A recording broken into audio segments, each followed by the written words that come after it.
always starts the same way. Laughter. Little feet pattering against concrete or grass. A ring of children giggling with anticipation, waiting to hear who'll be tapped the goose. Duck, duck, duck. Then the chase. One child breaks the circle, wild-eyed with delight. But sometimes, only sometimes, one never makes it back, and no one talks about that part. These stories always begin as whispers. A parent says, "Don't let your kids play that game unsupervised." A teacher jokes about it, bringing out the worst in children. But in one small suburb, tucked between shopping centres and subdivisions, it wasn't a joke. It had happened decades ago, and those who remembered had either moved away or pretended they had. But some stories stick to a place like mould under wallpaper. You can scrub the surface clean, paint over it, even tear it down to the studs.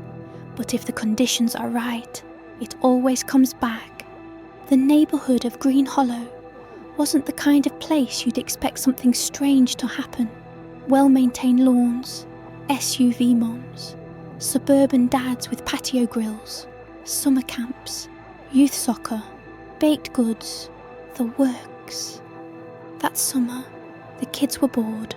Not bored in the "we have no phones or screens" way, but in the timeless, itchy way that comes from long, humid days and the sense that something should be happening, but isn't.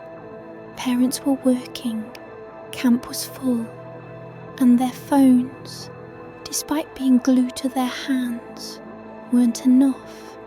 They wanted to do something, so they wandered, and like moths drawn to a spark, they found the park.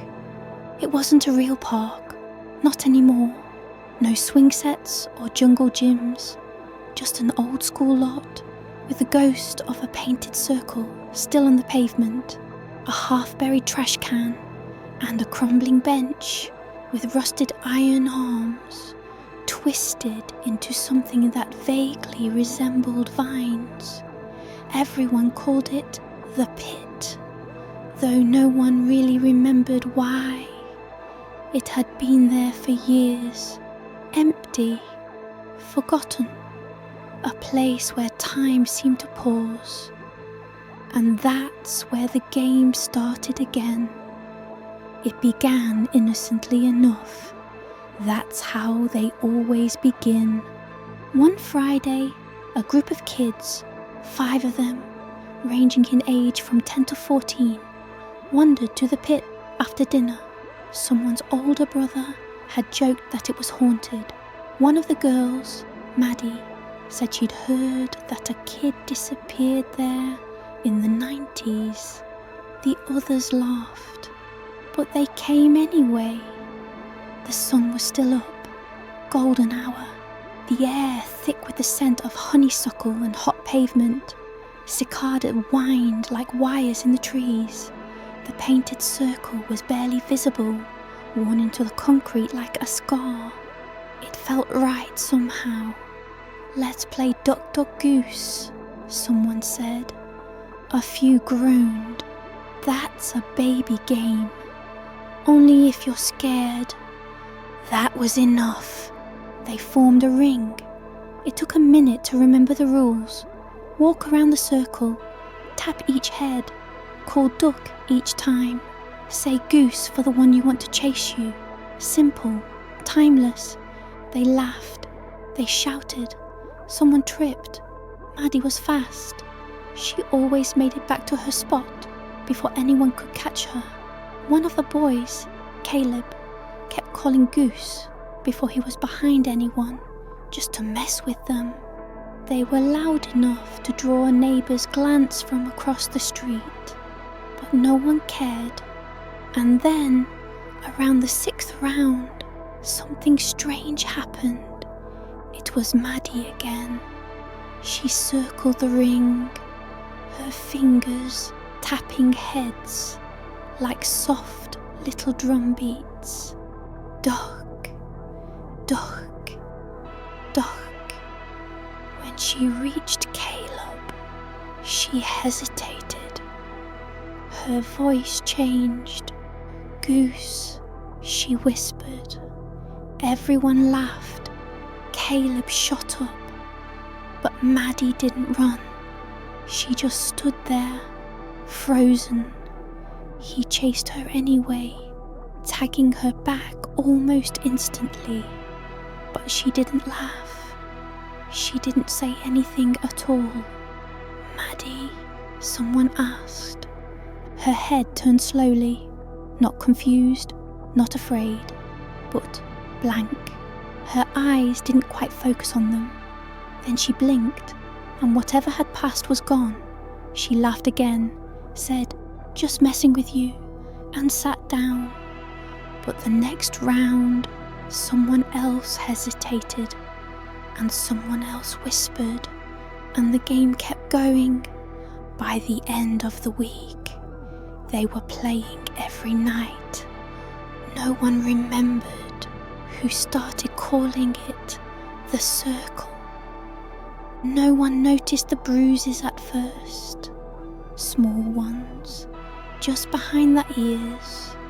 No one thought it was strange that they weren't dreaming anymore. Or if they were, they couldn't remember. But the dreams were happening. Only one of them, Aidan, kept a notebook. He wasn't one of the original 5, just a quiet kid from the next street over who joined in later. He wrote things down, things like, "Dreamed of the circle again, but it was made of salt. The sky was red this time, couldn't see the kids' faces. He's watching us play. He gets closer when we mess up." Aidan stopped coming after that. No explanation, just vanished from the group.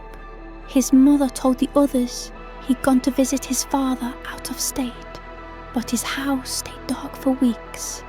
And still, the game continued. It took 2 more weeks for a parent to notice something was wrong.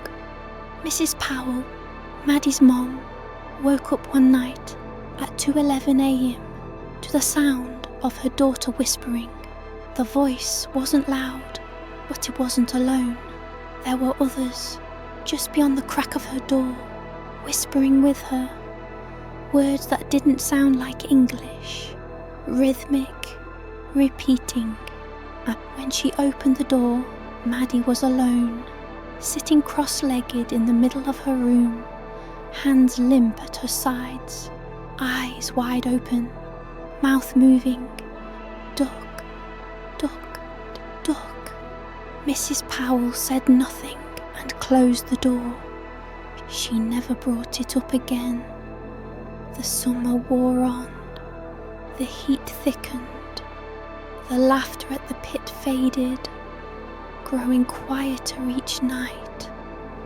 Sometimes it wasn't laughter at all.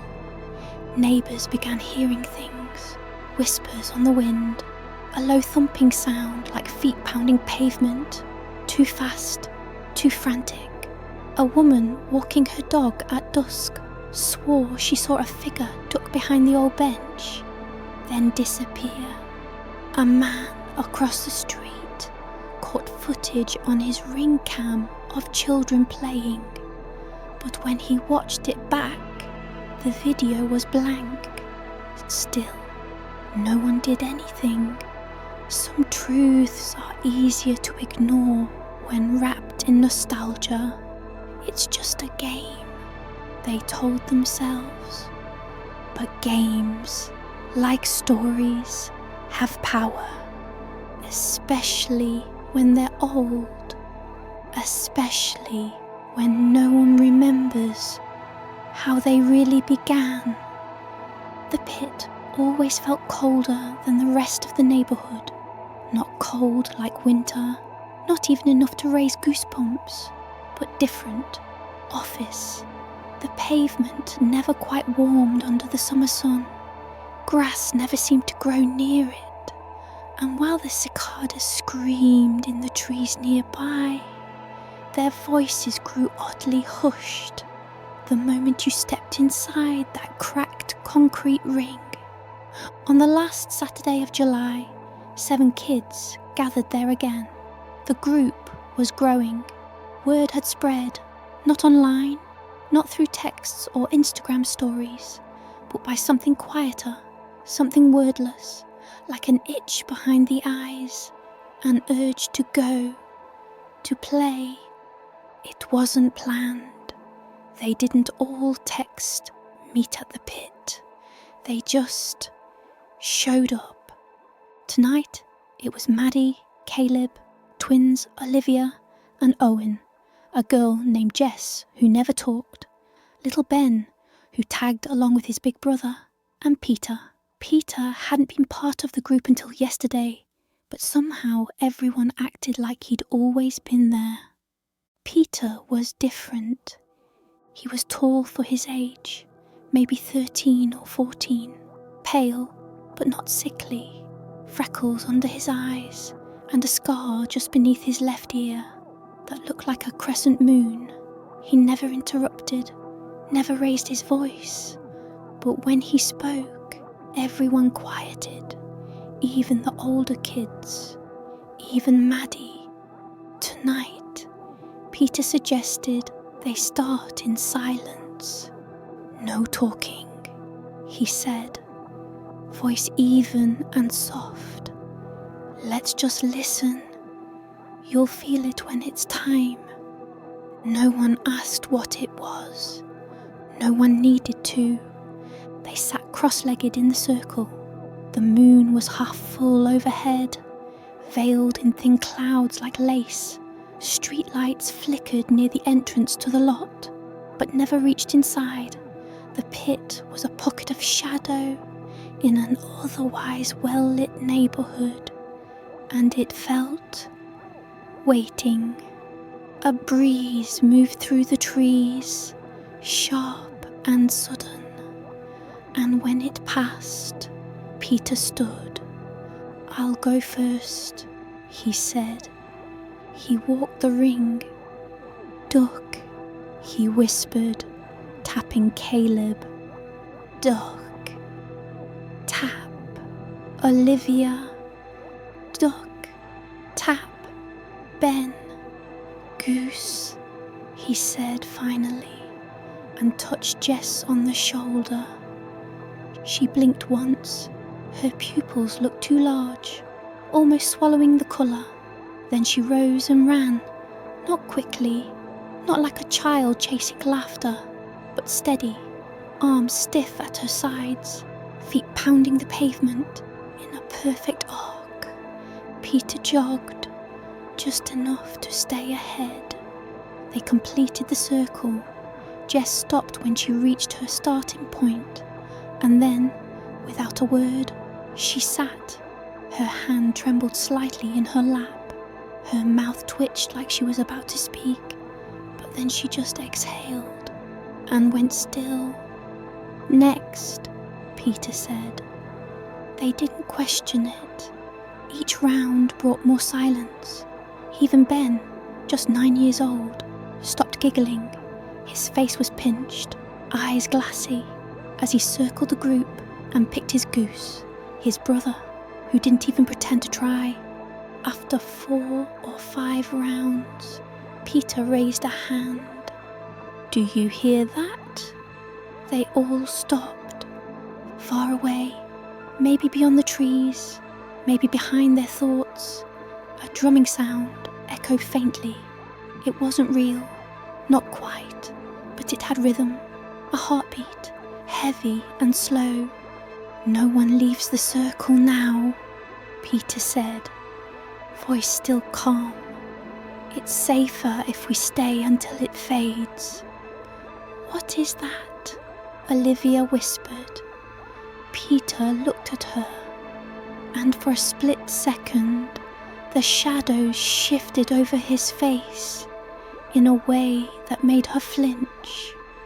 The part most people forget. Later, they couldn't remember how long they stayed. It felt like hours. But when they finally stood to leave, the moon hadn't moved. The shadows hadn't shifted.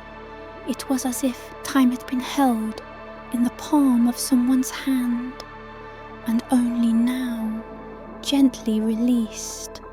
No one said goodbye. They just scattered. Ben cried in his sleep that night, though he didn't know why.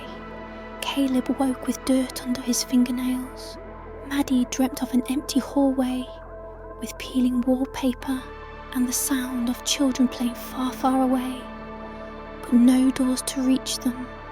Peter didn't dream. Peter just watched. Sunday came and went like a smudge on glass. Something felt off, but no one could quite say why. Parents cooked breakfast, cut grass, went shopping. Kids stayed inside, listless. Their phones lost appeal. Games felt hollow. The sunlight itself looked washed out. Peter didn't go home, but no one noticed. He wasn't in school records. No one recalled his parents' names, and yet his presence felt established. When Maddie thought about him, she couldn't remember when she met him. He was just there, had always been there. Maybe. That night, they returned to the pit. No messages exchanged. No group chats lit up. It was simply time. Only this time, they brought offerings. Peter had suggested it. Not directly. He never ordered. But he'd said something the night before, right before the circle dissolved. The game is older than you think. It doesn't play for free. Now they came with bits and pieces clutched in their hands. Maddie brought her grandmother's rosary, worn down and missing a bead. Caleb held a snapbird skull on a string. The twins, Olivia and Owen, offered up a single sock each, knotted at the ankle, matching, identical. Jess carried a photograph of a little boy, with his eyes scratched out. Ben brought his lucky coin, the one he hadn't been without since he was 6. Peter brought nothing. He simply crouched at the edge of the pit and used a stone to scratch 7 new marks into the concrete. Small, careful, in a perfect arc, each symbol different, some angular, some swirled, others that looked like letters from a language no one spoke anymore. He motioned for them to drop their offerings inside the ring. The items hit the ground with dull sounds. Metal on concrete, fabric brushing stone. Nothing dramatic. Then Jess stepped forward and dropped her photo last. For a moment, nothing happened. Then the coin flipped by itself. It spun and spun in a tight, frenzied blur, clinking against the pavement, wobbling as it lost energy and landed on its edge. It didn't fall. Ben stared, mouth open. Maddie's breath caught in her throat. Then Peter smiled, not kindly, not cruelly, just knowingly. The game accepts, he said. That night's round was slower. The circle formed again, tighter now, with each child closer to the edge. Peter stood in the centre, eyes half-lidded. Someone else leads, he said. It's her turn. Jess rose. She looked dazed but calm, her eyes slightly unfocused, like she was watching something behind her thoughts. She walked the ring. "Duck," she said, touching Owen. "Duck," to Maddie. "Duck," to Ben. She hesitated behind Caleb. Her fingers hovered near his head. Her lips parted, but nothing came out. "Say it," Peter whispered. "Duck," Jess finished, moving past him. Then she reached Olivia. Her voice dropped to a rasp. "Goose." But instead of running, Jess stepped behind Olivia and covered her eyes.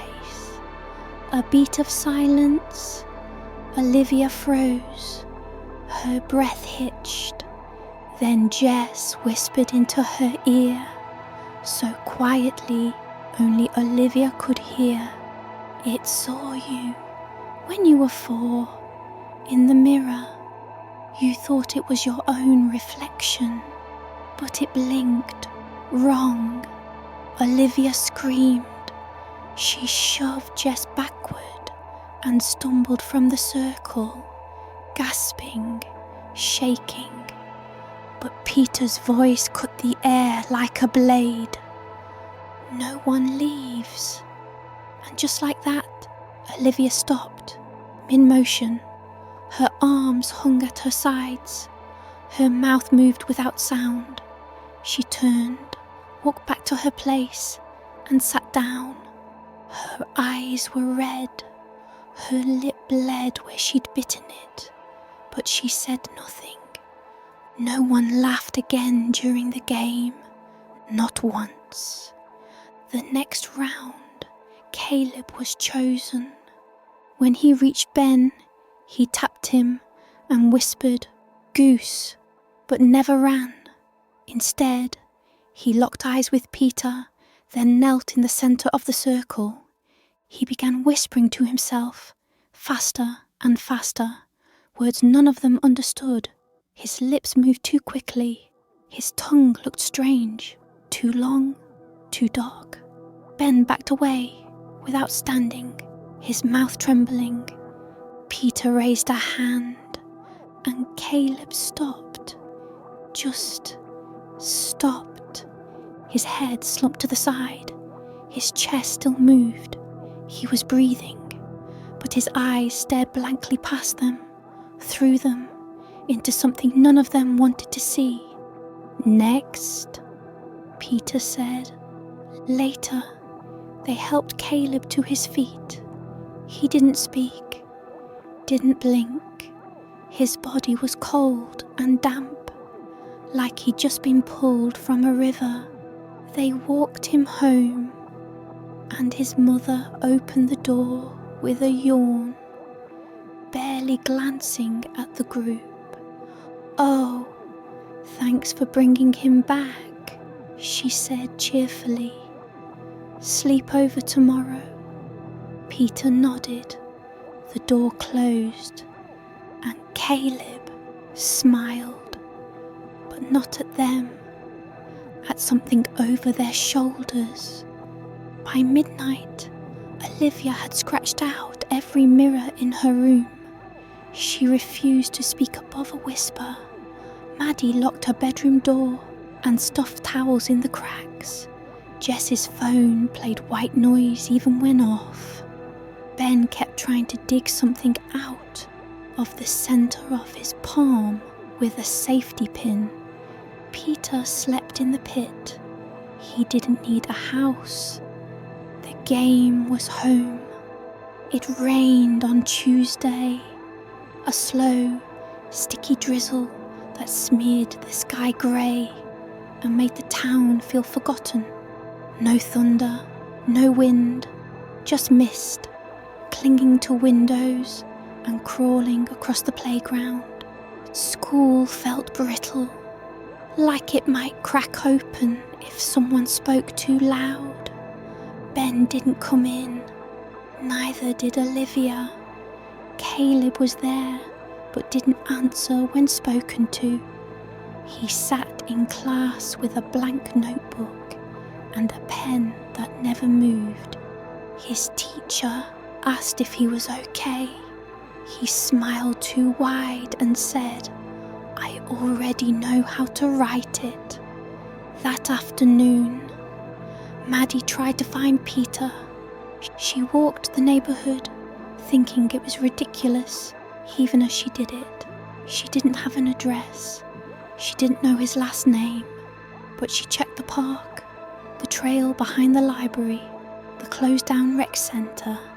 No Peter. But when she got home, her bedroom window was open. It had been locked that morning, and in the middle of her floor sat a single item, a tiny yellow rubber duck, its eyes scratched out. That night, the group returned to the pit. Not all of them, not willingly. Ben didn't answer messages, but they found him waiting, standing alone by the edge of the circle, his shirt buttoned up wrong and one sock missing. Jess was silent, her left hand trembled, and Maddie noticed the tips of her fingers were raw, like she'd been biting or burning them. Peter sat in the centre, legs folded, eyes closed. When they all arrived, he opened them slowly. "They're watching now," he said. "Who?" Maddie whispered. Peter tilted his head. "You think it's just a game?" He smiled. Not mocking, not cruel, just sad. It was never a game. It's a ritual, a binding. You start the circle, you feed it attention, you add rules, rhythm, blood, and then you play, you make it real. No one ever explained the rules, Ben said, voice barely audible. Peter looked at him. "You knew enough." Tonight, the circle glowed, faintly, barely perceptible, but there, beneath the damp mist and moonlight, like the concrete had soaked up something spilled long ago and now pulsed faintly with life, they stood in formation. Peter chose Maddie to walk. She stepped outside the circle, feeling the cold rise up her legs like a second skin. The fog thickened, streetlights flickered far away, casting no warmth. She began the taps. Duck to Jess, her shoulder shivered. Duck to Owen, he was sweating. Duck to Peter, he did not move. Then Ben, she paused. His eyes locked onto hers, wide, desperate. But something else looked out from behind them. It felt like choosing meant something more now. Maddie knew deep down that who she picked would not just run. Goose. She barely breathed the word, then turned to flee, but her feet froze. Ben didn't move. Instead, Peter rose. He walked calmly to Ben, placed a hand on his shoulder.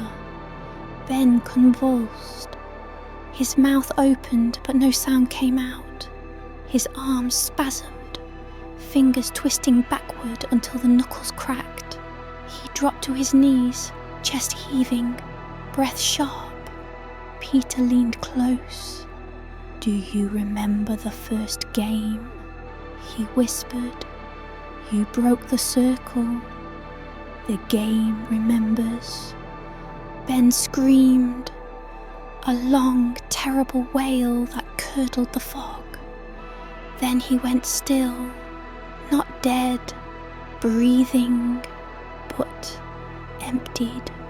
His eyes remained open, but the spark inside was gone, and the ground drank it in. A dark line spread outward from where he knelt, like a vein splitting through the concrete. The circle glowed brighter. Peter nodded. One more. They didn't return home the usual way. They drifted, separate paths through the town that no longer felt like theirs. Maddie passed the park and saw children on the swings, but the chains didn't move. The kids didn't blink. They stared forward, mouths slightly open, rocking without momentum. She crossed the street and nearly stepped into traffic, but no cars passed, not a single one. Jess's reflection waved at her in the store window. After she'd stopped moving, Caleb's house was dark, windows sealed with wood from the inside, yet she saw movement in the attic window, slow fingers dragging across the glass. The sky had no stars, the moon had teeth. Back home, Maddie tried to sleep. She couldn't.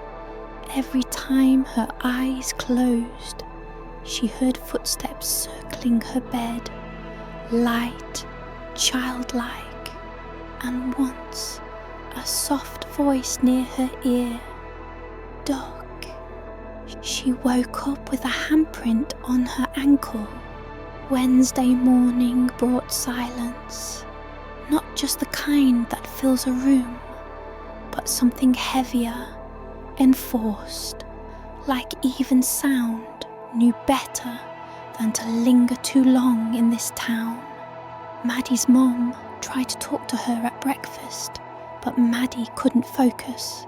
Her ears were full of static, like a detuned radio. Her cereal turned to mush. Her spoon clinked too loudly against the bowl.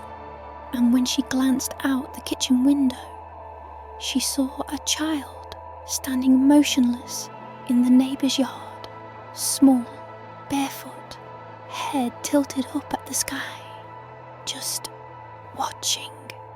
By the time she blinked, it was gone. Caleb didn't come to school. Neither did Jess. Just Maddie and Owen. They sat on opposite ends of homeroom, eyes flicking toward each other, too afraid to speak.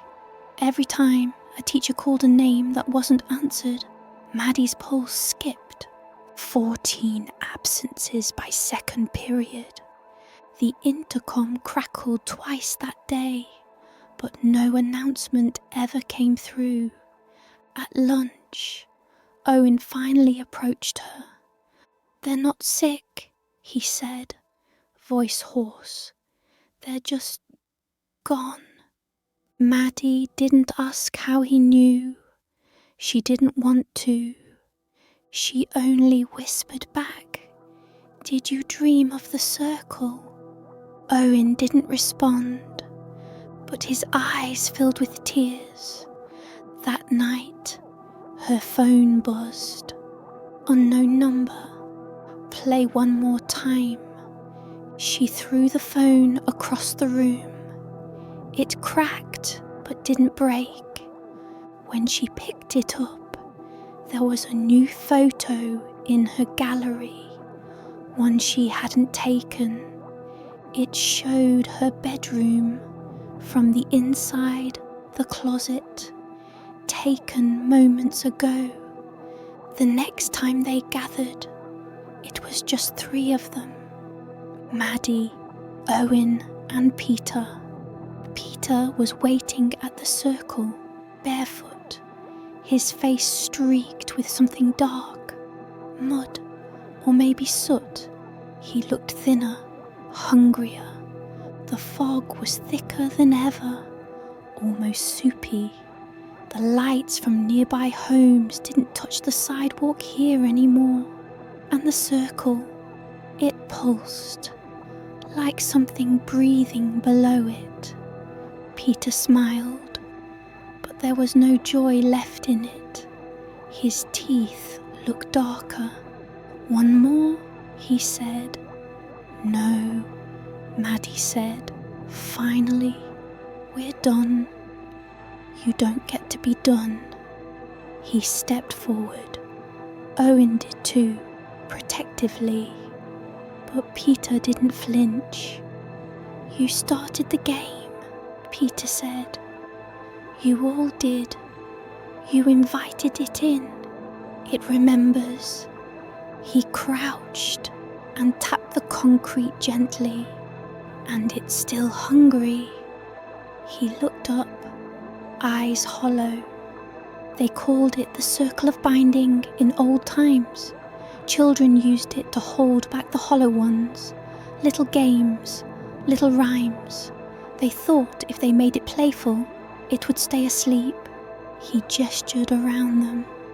"But you woke it." Owen stepped forward. "What happens if we finish it?" Peter tilted his head. "It chooses." Suddenly, Maddie felt it. Wind, though none blew. Whispers moved through the trees. Names, repeated over and over. Her name, Owen's. Her mother's. Something ancient stirred under the circle. She felt it in her bones. A deep, hollow hunger. It didn't want chaos. It wanted order, a cycle, a game with strict rules and sacrifices, a pattern it could repeat forever. Duck, duck, duck, goose. Peter looked at her. "You should walk tonight." She refused, but her legs betrayed her. She stepped outside the circle, and the moment she did, time shifted. The fog congealed. The stars blinked out. She tapped Owen's head. "Duck." His shoulders trembled. She circled behind Peter. "Duck." She passed the empty spot where Jess once sat. "Duck."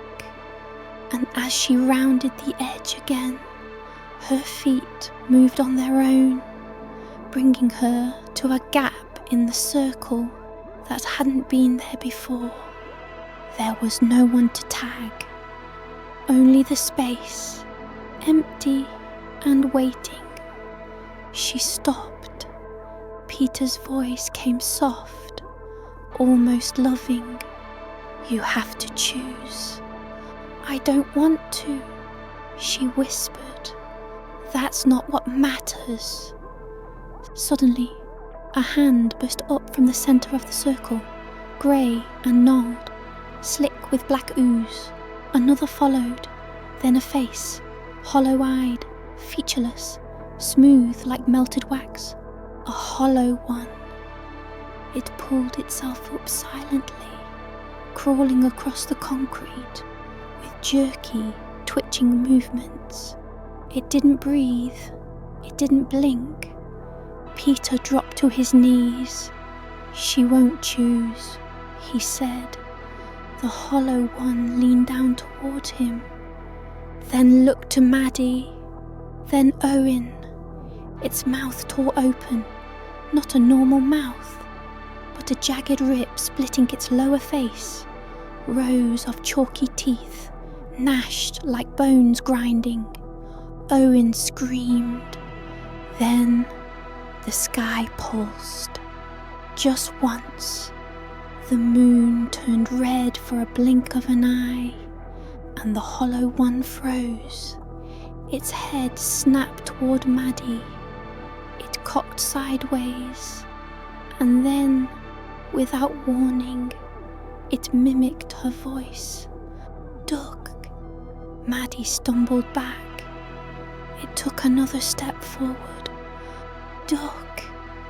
The word came again, followed by another, closer now. Goose. Owen fell to the ground. The creature lunged, but not for him. It crashed into Peter.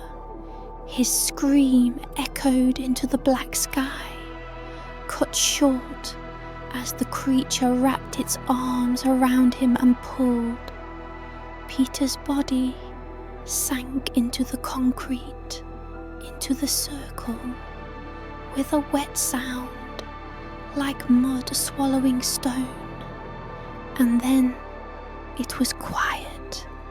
For the first time in what felt like hours, Maddie could move. The fog thinned. The pulsing beneath the circle stopped. And Peter was gone. No blood, no trace. Just a faint imprint on the concrete, like a chalk outline someone tried to scrub away. Owen was on his knees, staring. His lips moved silently, mouthing a prayer, or perhaps trying to make sense of what he had just witnessed. But nothing made sense anymore. Maddie pulled him up, and they ran. No words, no looking back. The silence chased them like a shadow. When they reached the edge of the neighborhood, the streetlights flickered to life, as if nothing had happened, like the darkness had its own geography, only allowed to live in certain places. The rest of the town kept moving, blind and undisturbed, as if Peter had never existed. The next morning, Maddie awoke to a knock on the front door. A police officer, calm, smiling, just checking in. "Your friend Caleb's been found," he said, walked out of the woods near the old quarry, dazed but otherwise fine. Maddie blinked. Caleb, but he handed her a flyer, one of the missing posters. People think kids are just running off these days, but they always come back eventually. She stared at the poster in his hand. It wasn't Caleb's face. It was Peter's. Only now the name beneath said Jason Weber. The description didn't match either. Height, age, hair colour. Wrong. Everything was wrong. But she remembered Peter's face, his voice, his laughter in the circle. The cop tipped his hat and walked away. Later that day, she found Owen in the school library. "I don't think we stopped it," she said. He didn't look up from the book he was reading, a dusty volume on folk games. His finger traced a woodcut illustration, a circle of children holding hands, their faces hollowed out. "I know," he whispered. "They just erased him, like he never existed." "That's how it works," Owen said. "The goose always takes one, then the cycle restarts." Maddie shivered. "They'll forget Peter," Owen continued, "like they forgot the others, except for us." She reached for the book and turned the page. On it was an old poem, one she hadn't seen before. "One walks, one waits, one runs from fate, but the goose will always choose." The nights grew longer after that. Strange children began showing up in town, transferred in from somewhere else. Their names were always common, their faces just slightly off, smiles too wide, eyes too knowing. And always, always, someone new started organising a game at recess. Duck Duck Goose, Red Rover, freeze tag. The circle would form. The rules would begin again. Maddie and Owen made a pact never to play again, never to step into a circle. But one afternoon, weeks later, Maddie was walking home from school when she passed a group of kids in a vacant lot.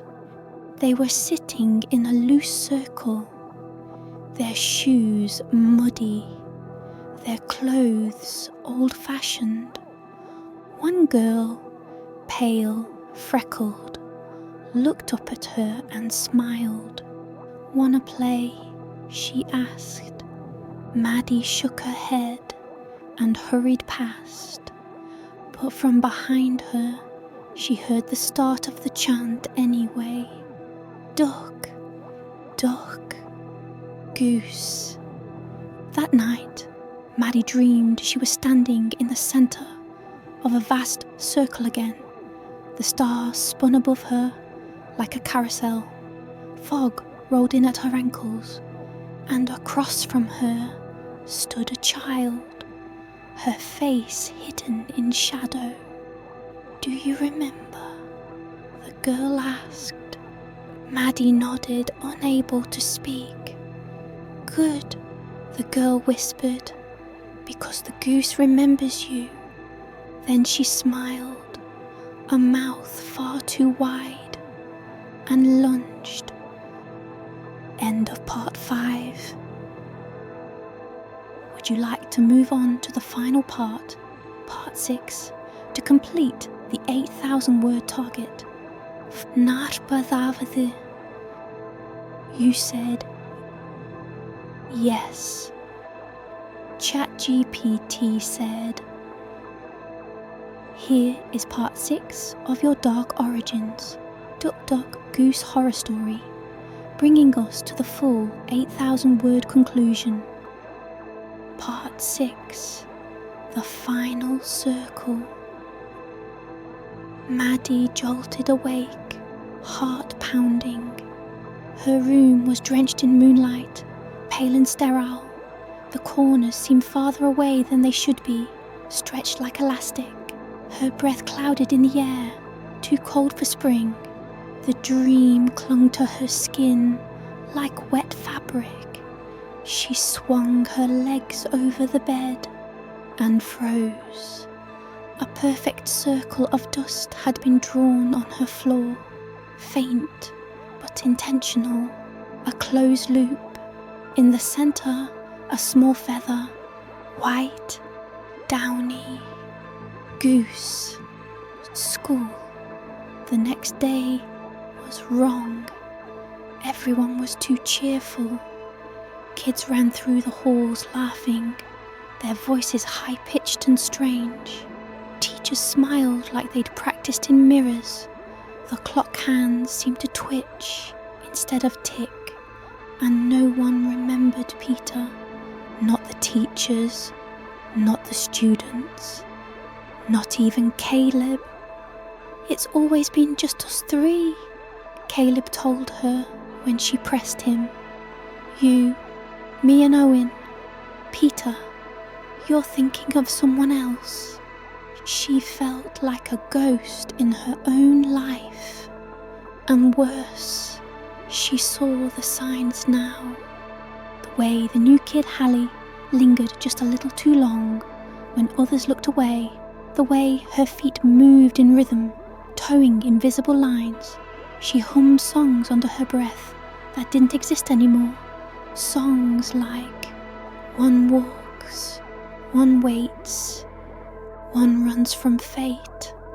Maddie and Owen met one last time in the library basement, the only place left untouched by the shifting rules of their world.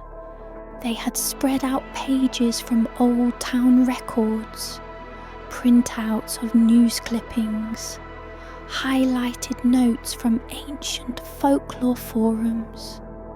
"There's no stopping the goose," Owen said finally. "There's only surviving." "But how?" Maddie asked. "By refusing to play." Owen showed her a black and white photograph from 1924.